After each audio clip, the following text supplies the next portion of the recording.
내가 서 있는 자리 어디에라도 왕 되신 하나님을 예배하길 원합니다. 다 함께 사도신경으로 우리의 신앙을 고백하겠습니다. 전능하사 천지를 만드신 하나님 아버지를 내가 믿사오며 그 외아들 우리 주 예수 그리스도를 믿사오니 이는 성령으로 잉태하사 동정녀 마리아에게 나시고 본디오 빌라도에게 고난을 받으사 십자가에 못 박혀 죽으시고 장사한 지 사흘 만에 죽은 자 가운데서 다시 살아나시며 하늘에 오르사 전능하신 하나님 우편에 앉아 계시다가 저리로서 산자와 죽은 자를 심판하러 오시리라.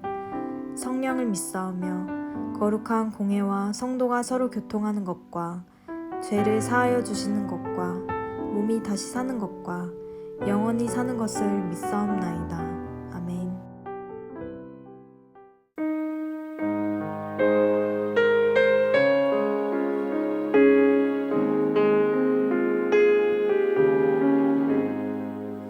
주 예수 내가 알기 전 날 먼저 사랑했네.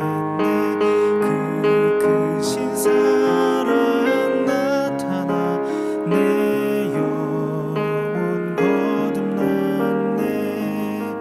주 내 맘에 늘 계시고 나 주의 안에 있어. 저 포도 비유 같으니 참 좋은 나의 친구. 내 친구 되신 예수님 날 구원하시려고 그 귀한 몸을 버리사 내 죄를 대속했네. 나 주님을 늘 믿으며 그 손을 의지하고 내 몸과 마음을 바쳐서 끝까지 충성하리. 내 진실하신 친구여 큰 은혜 내려주사 날 항상 보호하시고 내 방패 되옵소서. 그 풍성한 참 사랑을 능히 끊을 소냐. 날 구원하신 예수는 참 좋은 나의 친구.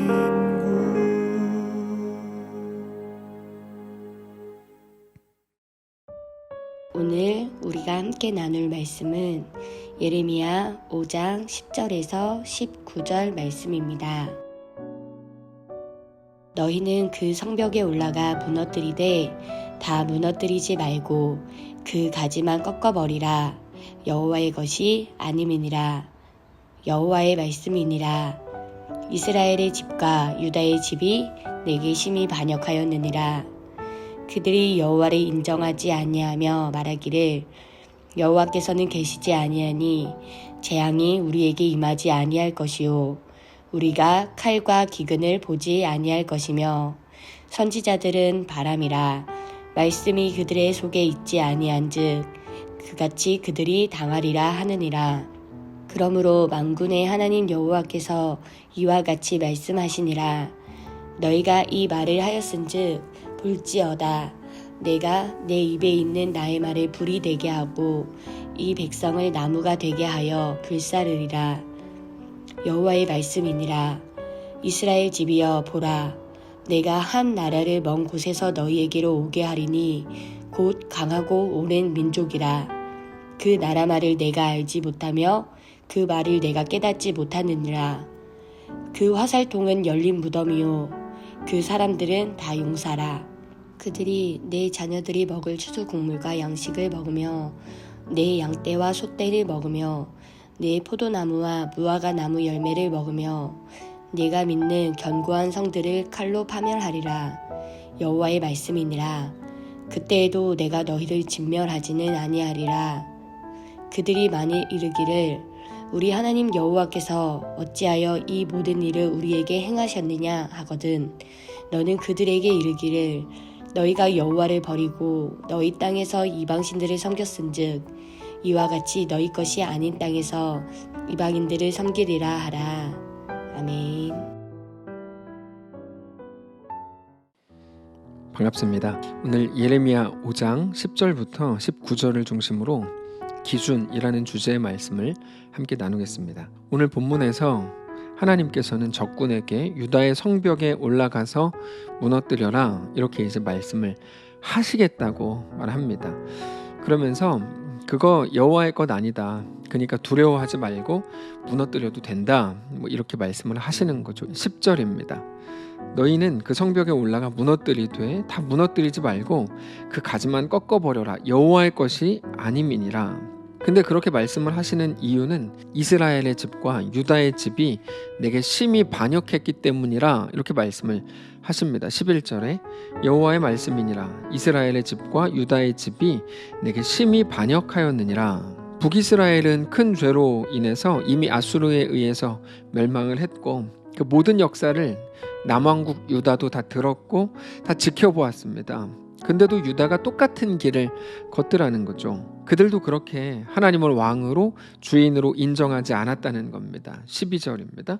그들이 여호와를 인정하지 아니하며 말하기를 여호와께서는 계시지 아니하며 재앙이 우리에게 임하지 아니할 것이요 우리가 칼과 기근을 보지 아니할 것이며 선지자들은 바람이라 말씀이 그들의 속에 있지 아니한즉 그같이 그들이 당하리라 하느니라.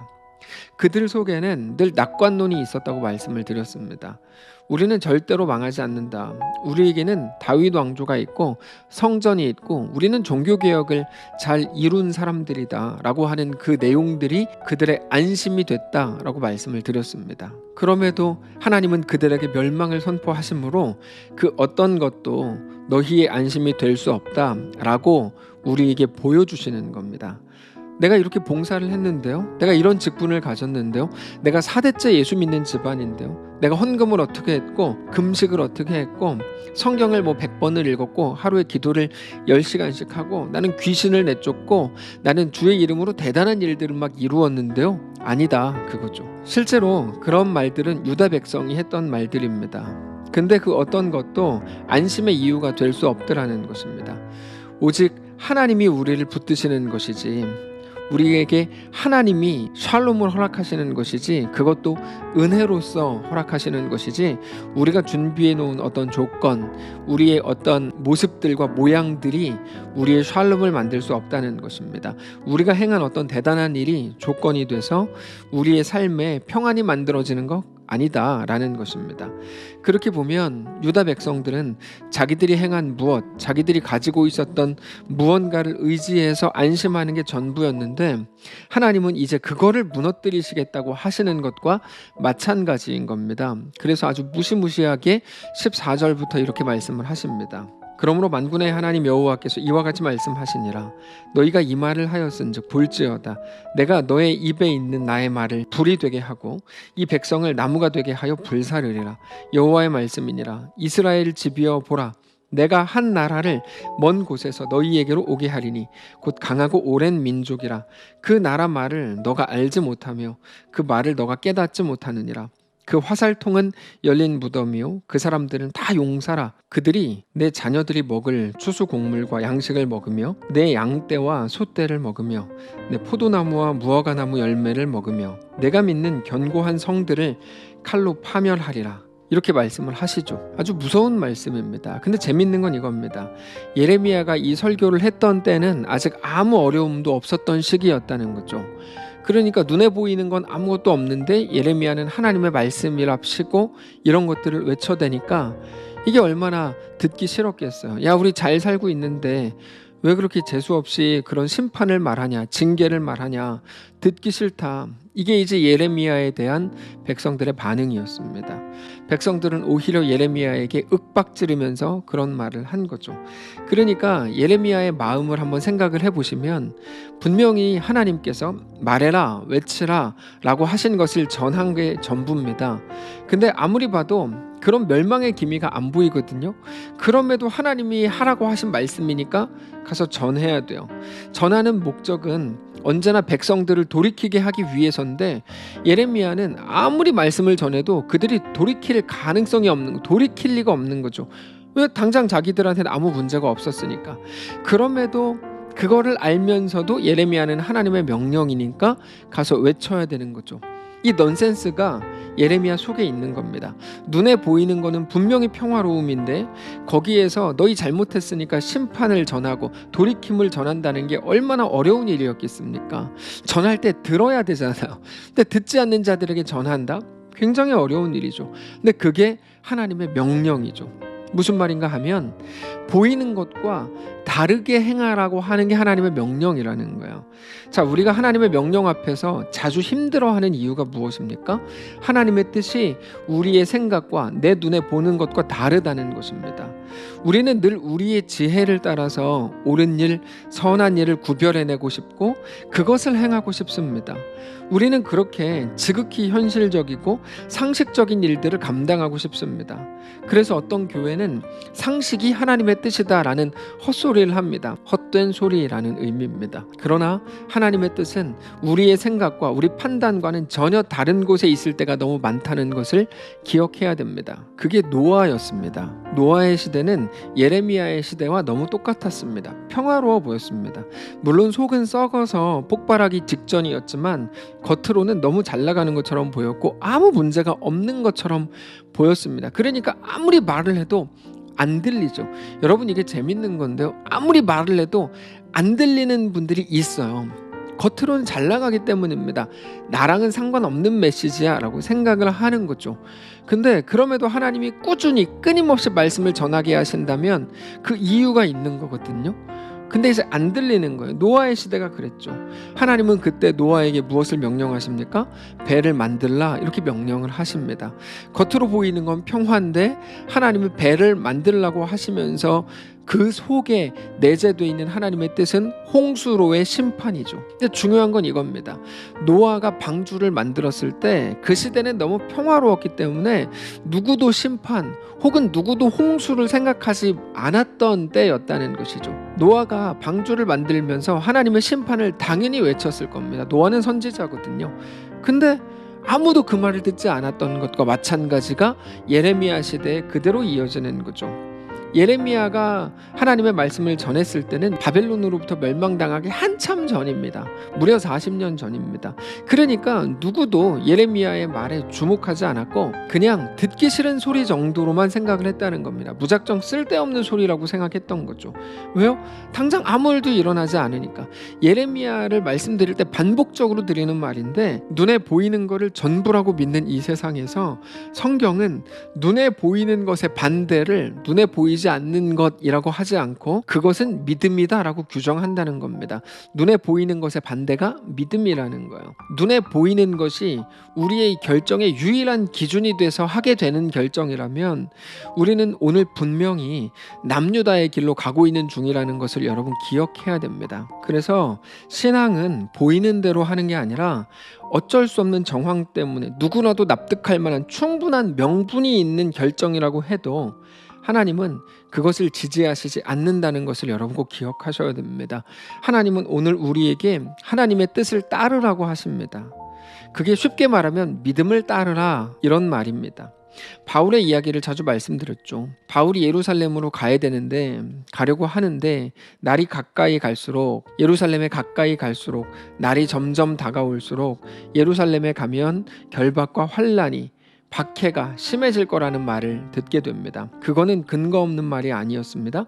분명히 근거가 있는 말이었고 하나님께서 어쩌면 바울에게 점점 더 크게 들리도록 가르쳐 주신 겁니다. 그것도 바울 혼자 그 이야기를 들은 게 아니고 주변에 있는 많은 사람들이 다 들을 수 있었고 그래서 바울이 기도하는 중에 하나님께 들은 게 전부가 아니고 사람들과 대화하는 중에 사람들로부터도 계속 들은 말입니다. 그래서 이제 바울이 그러므로 나는 못 가겠다라고 말해도 누구도 뭐라고 할 수 없는 상황입니다. 바울이 갈 수 없는 거를 누구라도 다 이해해 줄 수 있는 상황이었다는 말입니다. 근데 바울이 그때 뭐라고 말합니까? 나도 안다. 근데 나는 그러므로 예루살렘에 간다. 이거죠.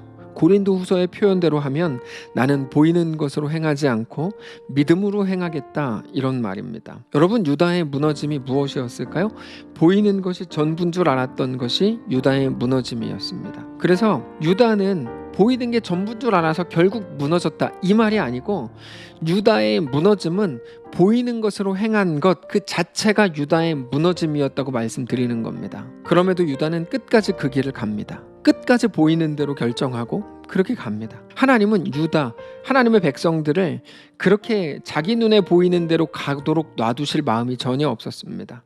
그래서 하나님의 이름이 땅에 떨어지고 조롱을 당하고 심지어 하나님의 이름이 비난과 수치를 당하는 그 자리까지 하나님이 감수하십니다. 저거 내 자식 아니야. 그러니까 때려서라도 사람 만들어주세요 라고 말하는 게 오늘 본문입니다. 그러나 사실은 내 자식이다, 하나님 자식이다, 이것도 끝까지 놓치지 않으시죠.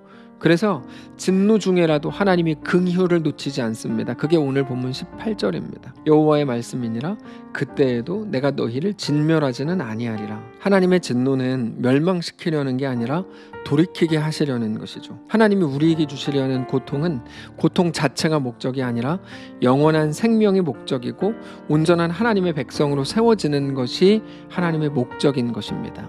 요한복음 3장을 말씀드리면서 그거에 대해서 분명히 말씀을 드렸는데요. 우리가 잘 아는 요한복음 3장 16절은 이렇게 돼 있죠. 하나님이 세상을 이처럼 사랑하사 독생자를 주셨으니 이는 그를 믿는 자마다 멸망하지 않고 영생을 얻게 하려 하심이라. 이 구절은 너무 유명한 구절이라서 노래로도 만들어진 그런 구절입니다. 근데 사실 요한복음 3장은 16절보다 17절이 더 중요합니다. 17절에 이렇게 나오죠. 하나님이 그 아들을 세상에 보내신 것은 세상을 심판하려 하심이 아니요 그로 말미암아 세상이 구원을 받게 하려 하심이라. 하나님이 예수님을 보내신 것은 틀린 자들, 잘못한 자들을 구별해내서 심판하고 멸망시키려고 하는 게 그 목적이 아니고 구분이 목적이 아니고 구원이 목적이라는 겁니다. 그로 말미암아 세상이 구원을 받게 하려 하심이라. 그게 오늘 말씀인 겁니다. 그때에도 내가 너희를 진멸하지는 아니하리라. 다만 사랑하는 성도 여러분, 오늘 이 말씀을 기억하시면서 우리 눈에 보이는 거, 들리는 거, 납득될 만한 것, 사람들이 이해할 만한 것으로 결정하지 마시고 그 길로 가지 마시고 믿음으로 행하시기를 바랍니다. 다른 사람들은 이해 못할 겁니다. 욕을 먹을 겁니다. 너만 뭐가 그렇게 잘났다고, 너만 그렇게 튀냐, 그냥 적당히 믿어라, 반드시 이 말을 들을 겁니다. 그래서 예수님은 예수 믿는 그 길, 신앙의 길, 하나님의 백성으로 살아가는 길을 두고 좁은 길, 좁은 문이라고 말씀을 하신 겁니다. 그러나 그게 생명의 길입니다. 사랑하는 성도 여러분, 오늘 하루 우리의 삶을 살아가는 동안에 하나님이 이 말씀을 통해 우리에게 제안하시고 도전하시고 명령하시는 그것, 보이는 대로 행하지 않고 보이지 않는 믿음으로 행하는 우리의 오늘이시기를 주님 이름으로 축복합니다. 한번 기도하겠습니다. 살아계신 하나님, 감사합니다. 오늘 이 말씀을 우리 가슴에 새기기를 원합니다. 오늘 우리도 습관적으로 눈에 보이는 대로, 우리 원하는 대로, 내 생각에 나에게 유익할 것 같은 대로 그 길로 가려고 하는 그 모습이 우리에게 있을 겁니다. 불쌍히 여겨주시되 우리로 돌이키게 하시고 이제 보이는 대로 행하지 않고 믿음으로 행하게 되는 사랑하는 모든 성도들 될 수 있도록 인도하여 주시옵소서. 특별히 우리 성도들 가운데 있는 모든 어려움들을 주님 찾아가셔서 위로하시고 붙드시고, 그러나 그 모든 어려움들 속에서도 여전히 믿음을 드러내며 하나님을 신뢰하고 주님과 믿음으로 그 길을 넉넉히 걷는, 거기에서 오히려 더 놀라운 믿음 있는 자들로 새로워지는 귀한 날 되도록 함께하여 주시옵소서. 오늘 우리의 주인 되신 살아계신 예수님의 이름으로 기도합니다. 아멘. 사랑하는 성도 여러분, 하나님께서 오늘 하루를 우리에게도 허락하셨습니다. 믿음을 가지고 승리하시기를 바라고, 특별히 보이는 대로 행하지 않고 그러나 살아계신 하나님을 분명히 믿음으로 우리의 오늘의 삶을 넉넉히 살아가시기를 주님 이름으로 축복합니다.